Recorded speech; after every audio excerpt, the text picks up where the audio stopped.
Hello world! On Entertainment Tonight News, it said that Sydney Sweeney is no longer together with her fiancé Jonathan Davino. A source tells Entertainment Tonight, things haven't been great between Sydney and Jonathan. They had issue for a long time, says the source, noting that Sydney is focused on her acting career. She is busy with her work commitments and hardly has time for anything else. She is very focused on her career and that is her main priority.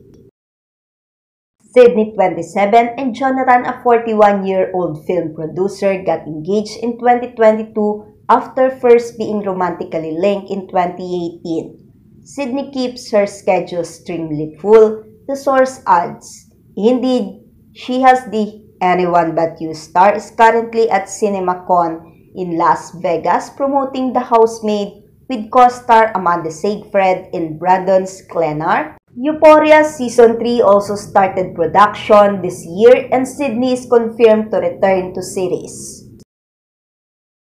Good day to all! Always like, comment, share, and subscribe on my channel. Thank you!